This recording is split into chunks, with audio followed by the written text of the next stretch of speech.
सत्यवादी राजा हरिश्चंद्र।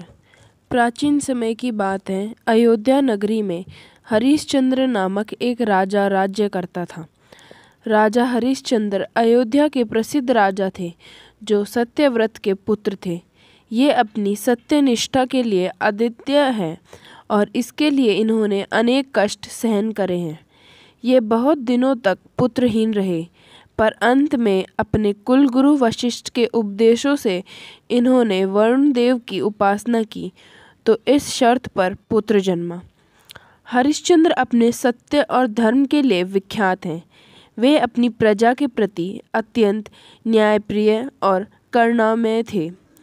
सत्य पर दृढ़ रहना उनकी सबसे बड़ी विशेषता थी और इस कारण से वे सत्यवादी राजा के नाम से प्रसिद्ध थे। एक दिन राजा हरिश्चंद्र अपने राज्य में घूम रहे थे जब उन्होंने एक ऋषि को तपस्या करते देखा। ऋषि विश्वामित्र ने उनकी तपस्या भंग करने पर राजा को श्राप दिया। राजा ने उनसे क्षमा मांगी।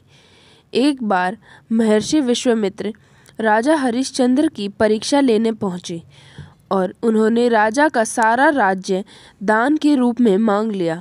इस पर राजा ने अपना राज्य उन्हें खुशी खुशी महर्षि विश्वामित्र को दान कर दिया। लेकिन इसके बाद महर्षि ने दक्षिणा भी मांगी। तब राजा हरिश्चंद्र ने खुद को और अपनी पत्नी व अपने बच्चों को बेचने का फैसला लिया। राजा हरिश्चंद्र ने अपने वचन के अनुसार अपना सारा राज्य और धन ऋषि विश्वामित्र को सौंप दिया। अपनी पत्नी तारा और पुत्र रोताश के साथ उन्होंने राज्य छोड़ दिया और एक नया जीवन शुरू किया। अब उनके पास कुछ भी नहीं बचा था। विश्वामित्र के कहने पर उन्होंने अपनी पत्नी और बेटे को भी बेच दिया था। राजा हरिश्चंद्र की पत्नी रानी तारामती और उनके पुत्र रोताश को एक व्यक्ति ने खरीद लिया। वहीं राजा हरिश्चंद्र को शमशान के एक स्वामी ने खरीद लिया, जहां वह कर वसूली का काम करने लगे। उसी समय उनकी पत्नी तारा और पुत्र रोताश जंगल में जीवन यापन करने लगे।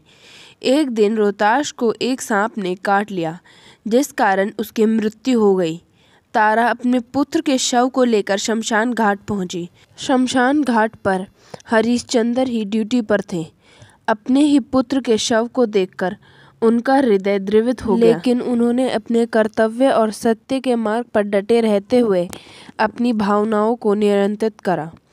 जब पत्नी तारा अपने पुत्र को शमशान में अंतिम संस्कार के लिए लेकर आई तो वहां राजा हरिश्चंद्र ने रानी से भी कर मांगा।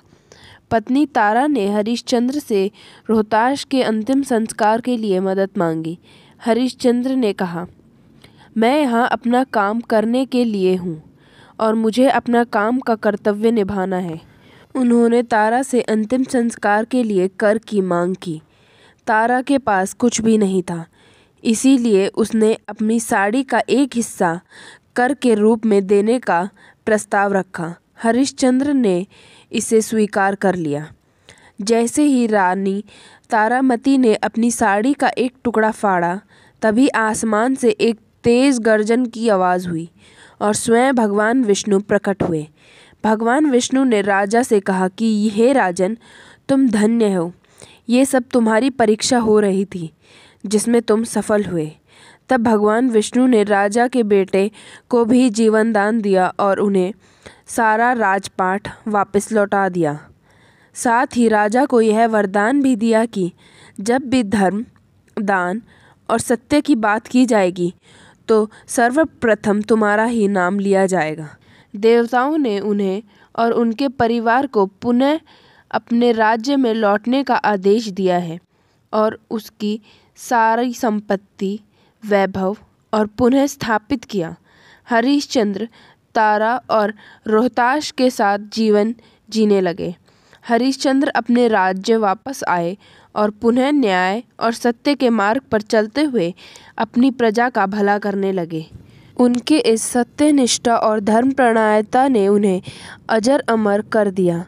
राजा हरिश्चंद्र की कहानी हमें यह सिखाती है कि सत्य और धर्म के मार्ग पर चलते हुए चाहे कितनी कठिनाइयाँ क्यों न आए, हमें अपने सिद्धांतों से डिगना नहीं चाहिए।